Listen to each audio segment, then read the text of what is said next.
Hi and welcome to Mini Adventure. I wanted to say a brief word about safety before we start the video. Safety is very important. Just want to remind everyone to be safe while they're working on their vehicles. Be careful. If you're crawling under the vehicle, make sure it's properly supported and you got jack stands under it. If you're going to be working around any flammable fluids, gasoline, make sure you're in a well ventilated area. If you're going to be working with brake fluid or anything like that, be careful. If you get any of that kind of brake fluid on your exterior finish of your car, if you don't immediately wipe it up, it'll start peeling the paint off. Just encourage everyone to think before you do something. If something doesn't look safe, stop, re-examine what you're doing and make sure that what you're doing is safe. I always recommend to wear a pair of mechanics wear gloves. Now, you may see me not wearing them sometimes. That's because if I have to reach up in there and get the proper feel for a bolt or a fastener, and then just sometimes you can't grab it when you have gloves on. But just be careful. If the engine's still hot, make sure you let it cool down. Of course, never open the radiator while the engine's still hot. I know if you've worked on cars for a while, a lot of these things, you know, you're saying, well, why is he telling me all this? Well, someone may be watching this video that's new to working on cars and they may not think about that. A lot of people have been scalded really badly by opening up a radiator. It seems like common sense, but all the time you hear about those kind of things happening. So just want to bring safety to the forefront and think about that whenever you're doing something, that you remember always safety first. And once again, thanks for tuning in to Mini Adventure. Alright, so now we're looking at the back of the engine here. We got to remove this wiring harness from the fuel rail, and we got to remove the Vanos unit and basically just remove this wiring harness from the engine. So what I found is for these is all you got to do is just get your tool and slide it up under there and it'll come off on both sides. Alright, then we'll pop this connector out for the Vanos unit, and as you can see, we have a little connector here on the side of the cylinder head for the wiring harness. So we're gonna pop this out like we did the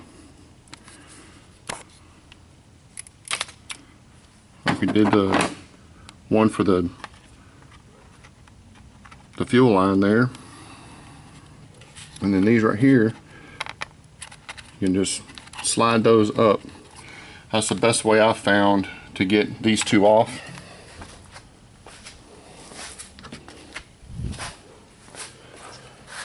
Is to grab them and just pull them up like that.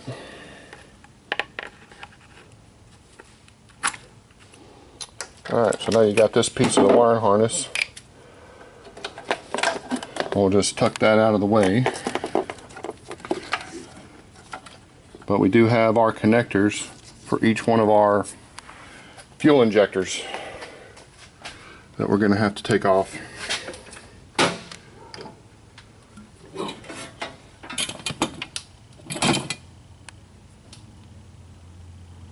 So there's one for each injector.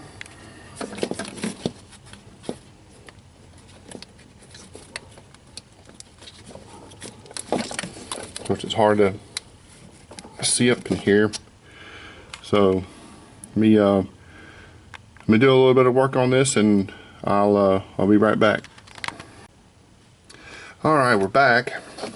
I was finally able to figure out how to get these off, and when this thing is up here, you can't hardly see it, but right here is the tab, and when you squeeze it, it releases it, but you got to squeeze it really hard and you'll hear a click. And once you hear it click, then you can go ahead and pull it out. It's pretty tough to push down, so just push down on it till you wiggle it till you hear a click, and then you can slide it out. Then we've got the fuel pressure regulator here. This one, we just lift up the clip here right here where my thumb is, and it slides off. And the wiring harness should now be clear of the head. And we also took off a connector here for the Vanos unit. So now we'll be ready to go ahead, and we'll get a disconnect on the end of this fuel rail. We'll have to disconnect this line here and this line here on the high pressure fuel pump, and then we'll disconnect the high pressure fuel pump from the back of the head, and we'll just set it off to the side, as this rubber hose right here actually goes down to the tank. Don't necessarily want to disconnect this quick connector right here. Right now I don't have actually have the tool that you need to remove that, so I'm just going to remove this line here and this line here. And according to the manual, once you remove that line, you have to replace it when you put everything back together. So I'll have to order another one of those lines, and then we'll disconnect the 2 bolts that hold the vacuum pump on here, and then we'll be ready to pull the valve cover and take the timing chain cassette back out so that we can get to the bolts. And once we do that, we're ready to go ahead and pull the cylinder head. So let me get set up for the next shot, and I'll be right back. Alright, so now we're ready to remove that high pressure fuel line. One of the things that you have to be careful of is this thing is under a lot of pressure, and you always want to make sure that you use a flare nut wrench whenever you take these fuel lines off, because they're on there tight. If you try to use a crescent wrench or a regular open end wrench, you're going to end up rounding the corners, and then you got a bad situation trying to get that thing off. So always use the right tool. And what I'm going to do is I'm going to put this on, then I'm going to take my rag and I'm going to cover it, just in case as I'm loosening it a little bit of gas comes out.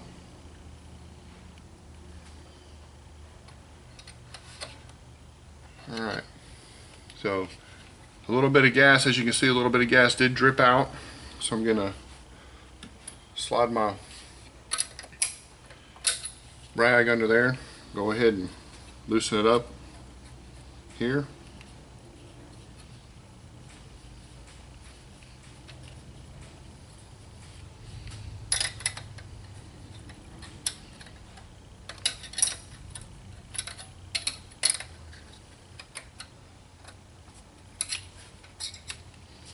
Alright, and then we do the same thing down here on the fuel rail.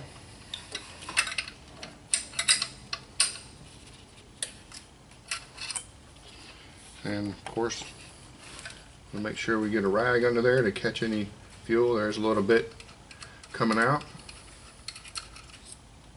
So, and here's what the line looks like after you take it out. It's just a regular line, pretty heavy duty. It's got a double flare on each end, but the book says it needs to be replaced once if it's ever removed, so we're going to go ahead and replace it when we go back together with everything. So now that we've got that out, now we can go ahead and remove the high pressure fuel pump from the back of the head.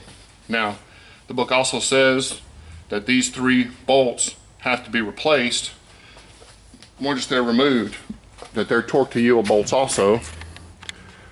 So let me back that out so you can see it a little bit better. But has 3 Torx bolts.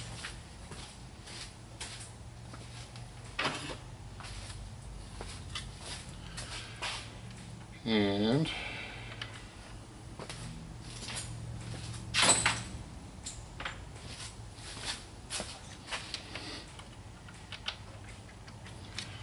they are T30s. So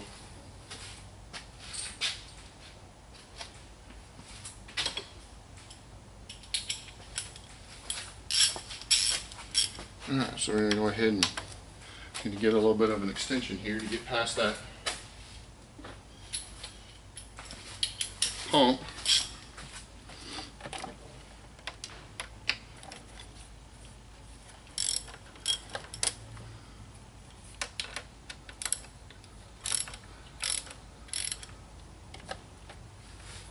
And then the third one is back under here.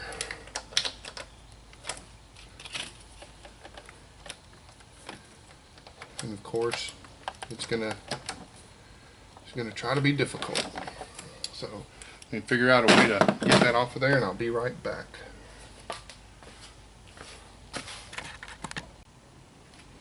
Okay, so what I figured out was that the socket that held the T30 bit was 3/8 drive and would not fit in between here so that I could get on that bolt. So what I ended up doing was I took a pin punch and I knocked this T30 out of that 3/8 drive holder that it was in, and just got a 1/4 inch drive socket, or 1/4 inch size socket, to slide it in there. So now it just slides in there and I can take it off like that. You have to be careful because it's not held on by anything now, so the bit can fall out. So I use that to loosen it up. Go ahead and take these bolts out. Why? These are one-time use bolts. I have no idea. Like I said, I have no idea why BMW and Mini decided to do this way.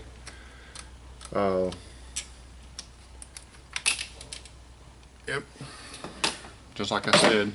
Now that just fell out and it's on top of my transmission, so I'll get that in here in just a second.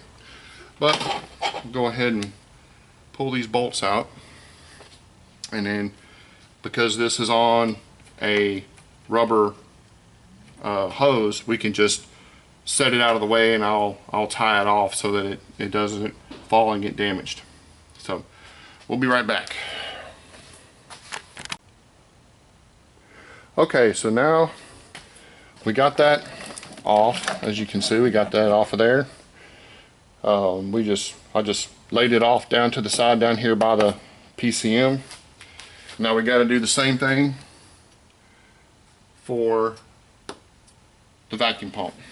Now the vacuum pump is going to be a little bit different. It looks like it uses 8mm bolts. So we get our 8mm out here.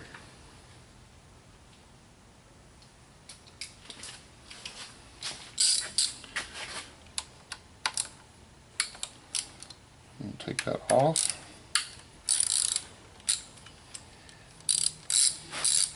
I did decide to go ahead and order another one of these, and I got it on the way.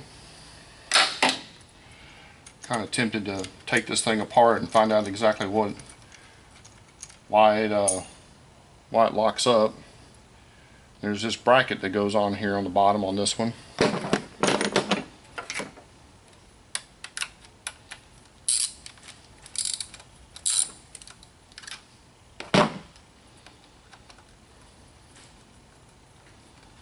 One thing about these is so far is they don't just fall out. So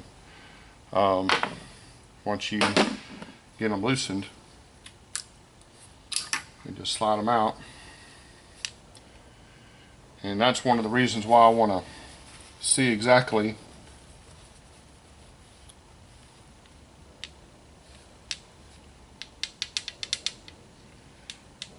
what's going on with these things, because one of the excuses that Mini uses whenever people try to get these things warrantied is that they're not receiving enough lubrication, or that you let the oil get too low on it and it's not getting enough oil, and that's what's causing it to lock up. And I'm thinking, well, this is just a vacuum pump. How the heck can it, I mean, it just spins and creates vacuum. So unlike the pump for your fuel, the high pressure fuel pump that goes on this side, this one actually does, as you can see, I don't know if you can see it. Let me turn this over here. Now as you can see where I'm pointing here, there is an oil hole into the head here that goes down into the oil passages, and it does lubricate this thing. And this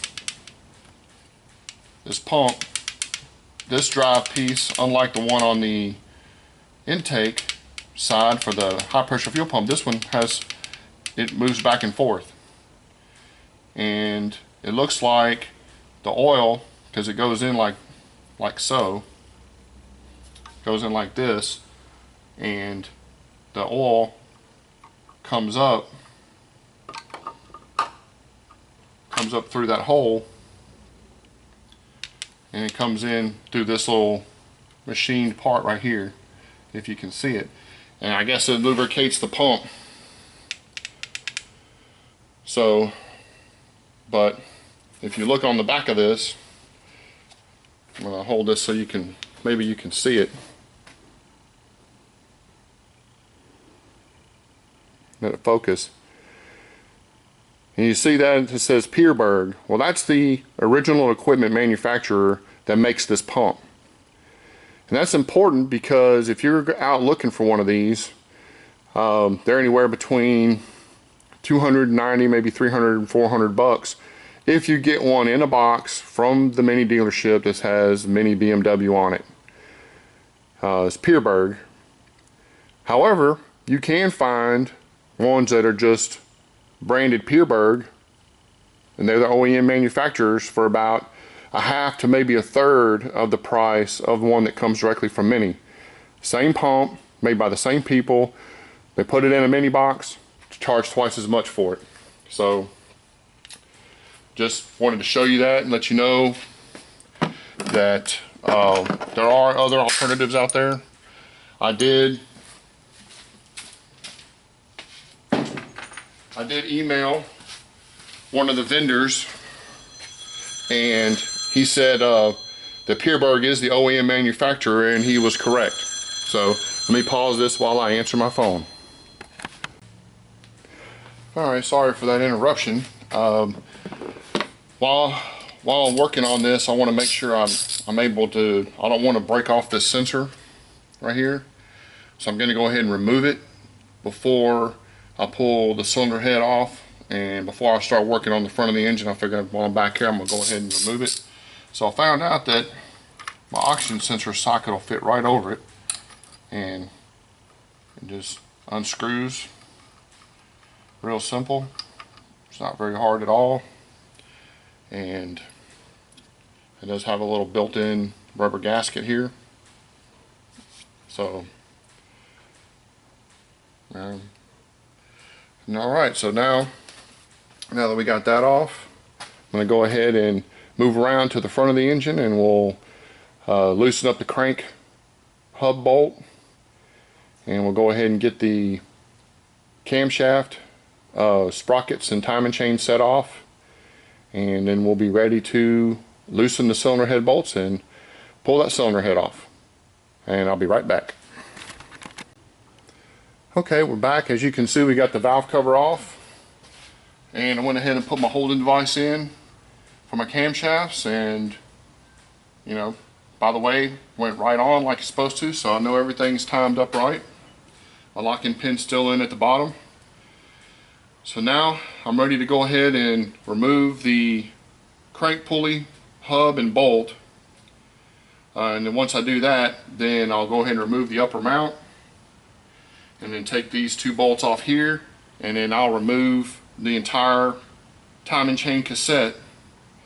Then I'll be ready to unbolt the head and take it off. So I'll go ahead and pull that bolt, and I'll be right back. Alright, well, this may look a little bit familiar to those of you who've watched the timing chain series. At this point, I've gotten it to where it was at the end of part 2 of the timing chain series.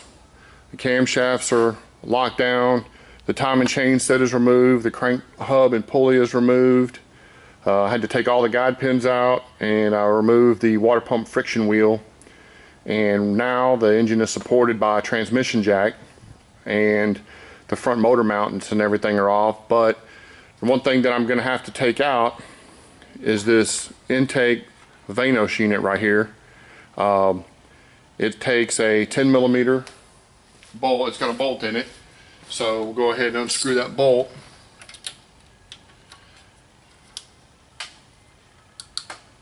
I got to take this off so that I can get to this back head bolt.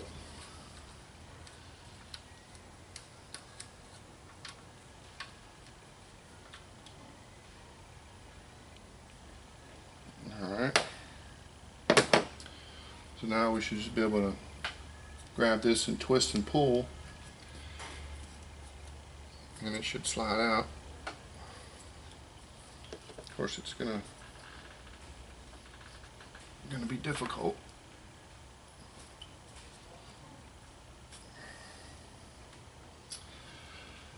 Alrighty, so let me work on this a little bit and I'll be right back.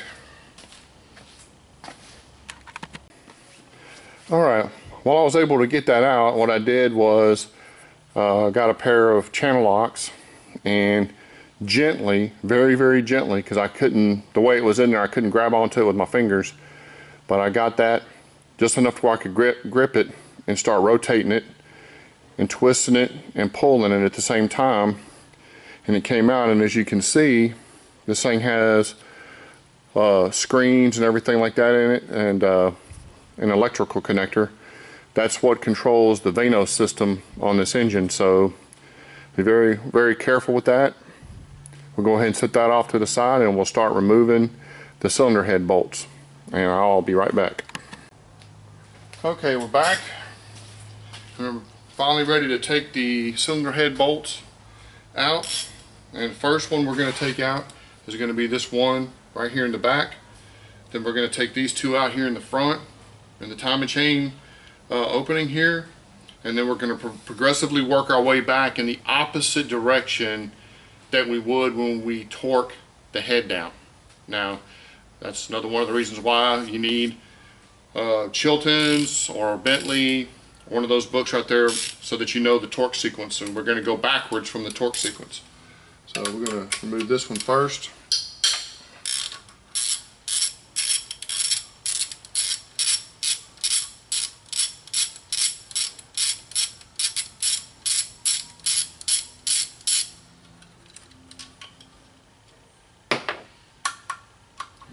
I'm going to remove these two.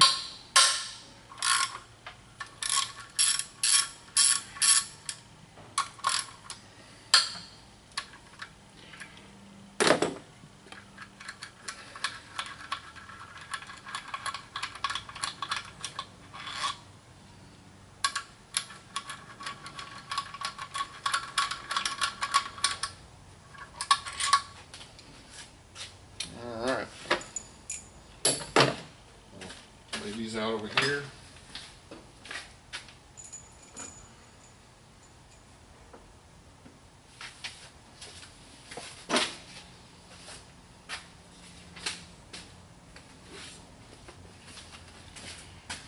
As you can see, I got my book out here. Now, those first three bolts are E10s. The rest of the bolts are going to be E12s. So we're going to go backwards, and basically we're going to go in a circle starting right here with this bolt. I'm going to go 10, 9, 8, 7, 6, 5, 4, 3, 2, 1. That's how we're going to take them out.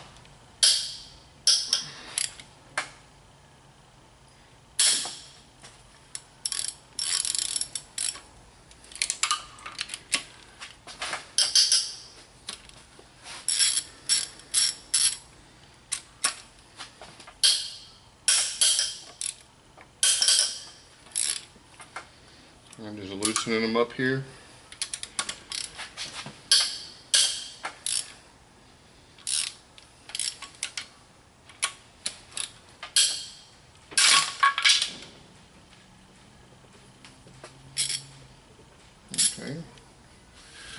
Well, let me find that socket and I'll be right back. Alright, well, this is good news. I thought maybe for a second there that I had broken my socket, but I didn't. It was just the bolt breaking loose.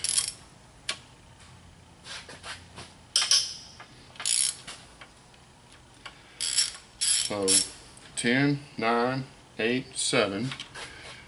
And this brings us to 6 over here. And they are tight.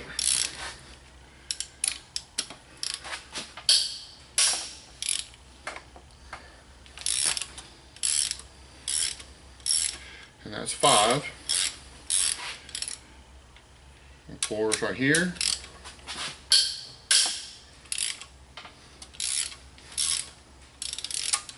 And 3.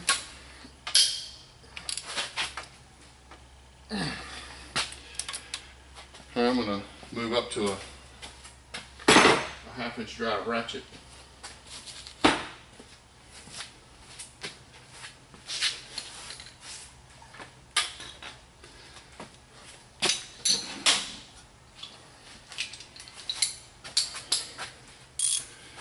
Alright.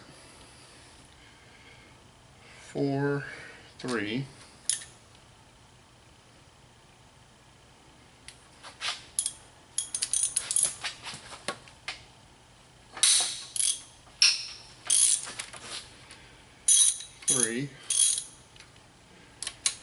Here's 2.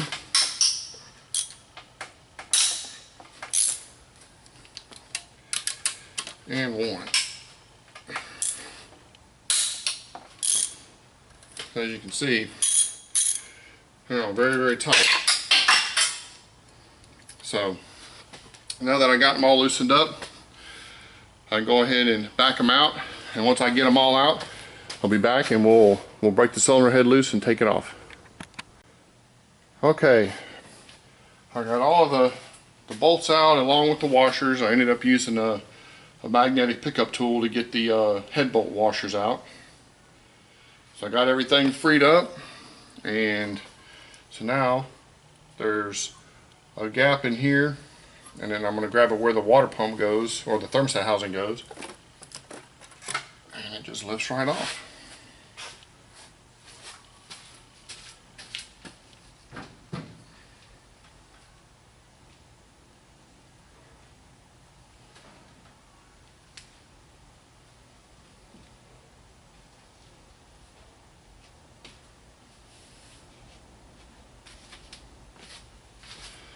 Alright, well there we've got the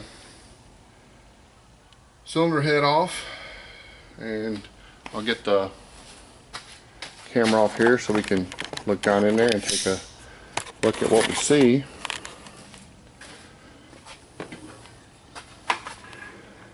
I do see quite a bit of carbon buildup in there. So I'll definitely have to clean all that off before we go back with it.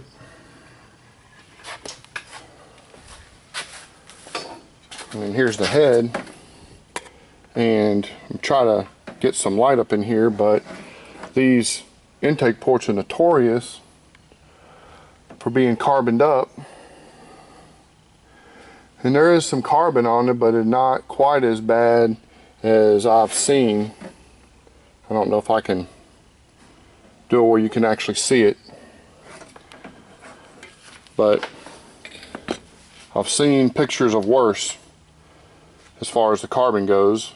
I'm still going to have to remove the injectors here from the head before I take it over to the machine shop, and I'm going to flip it over here real quick and so we can take a look and see what the combustion chambers look like.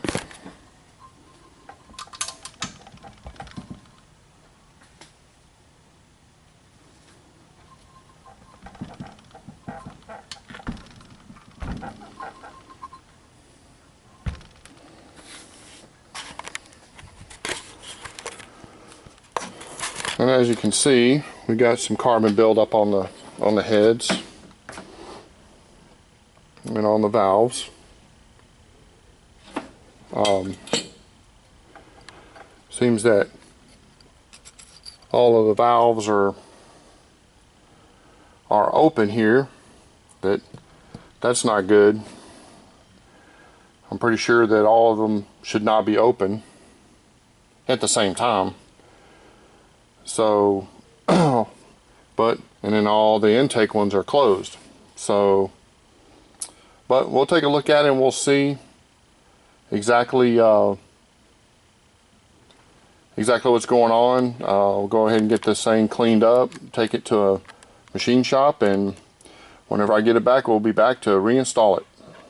And thanks for joining Mini Adventure. Okay, one more little short, quick video here. Before I take this thing down to the machine shop, I got to remove my injector rail.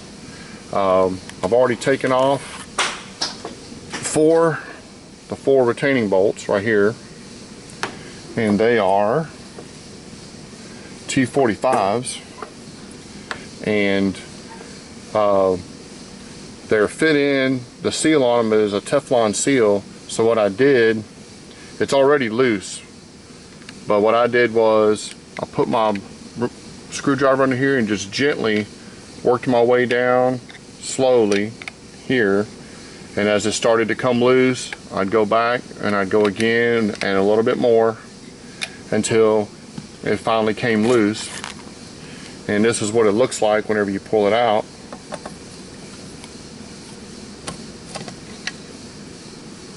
And there's your injector rail with your injectors on it. As you can see, the tips of them are pretty dirty, but that goes directly into the combustion chamber. So that's one of the reasons why these things carbon up so bad. So, but everything will be cleaned up when I get in the head back from the machine shop, and then we'll be ready to start going back together with it. What I wanted to show you that, so whenever you get to that point, like I did, you'll just make sure that you're very, very gentle when you're bringing that out, and be careful that you don't let your cylinder head fall over and break this sensor right here. So I'll see you guys on the flip side when I get this thing ready to put back together. And until then, thanks for watching Mini Adventure. Okay, one of the things that seemed kind of odd to me was that every one of these exhaust valves is open at the same time. Now, I find that a little bit hard to believe, simply because not all the cylinders are in the same stroke at the same time. So some of these valves should be closed. And you can look at the intake valves, some of them are partially open, like they're working. But what I'm going to do is I'm going to turn my camshaft, my exhaust camshaft, and we should see these valves moving, just like it would if the engine was running. So I got my 27mm wrench here.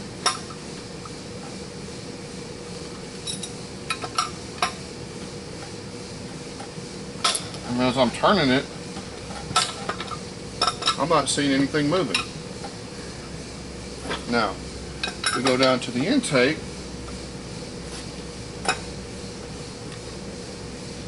As you can see here, we got our intake valves opening and closing as it comes around, but my exhausts are not closing. So, just as I suspected, I was losing combustion, but my valves are extremely close to the edge of the combustion chamber here. So what I'm thinking happened is when this thing got out of time, I don't see any evidence of impact with the pistons, and I didn't see any evidence actually in the cylinder themselves. So I think that my valves, for some reason, are end up stuck in here, or they're bent. So I just wanted to get a video of that, what was going on. As I turned the exhaust camshaft, my exhaust valves are staying stuck open, which of course would give me no compression and would cause me to not be able to start the car. But my intake side seems to be working just fine. So either these valves all got bent and they're jammed up to the side of the combustion chamber here. That's the only thing I can figure. or maybe they got pushed out too far, or maybe there's a piece of carbon that's holding them. I would like to think that the exhaust springs are strong enough that they would pull the valves closed again. But I got the head off anyway. I'm just going to go ahead and take it in and have a valve job done on it, have all the valves checked for straightness, and if they're not, I've already got a set of a complete set of valves coming for them, for 8 exhaust valves, 8 intake valves, about 200 bucks. I just wanted to make sure I had all the parts that could possibly be needed once I take this head down to the machine shop, because I don't want the guy to call me and say, hey, you got a bent valve, I need you to order me a valve, or whatever. Plus, I'm also waiting for my head gasket kit so that I can bring in the valve stem seals to put new valve stem seals in it. So when we get this thing back, it's going to be rebuilt. It's going to have new valves in it, new valve stem seals in it, and we're going to put this sucker on, and hopefully we're going to hear this thing fire up. So once again, thanks for joining Mini Adventure. I wanted to show you this before I sent the head off. Hopefully this is the only problem that I'll find with this, and we'll see you on the flip side when I get ready to put this sucker back together. Thanks again.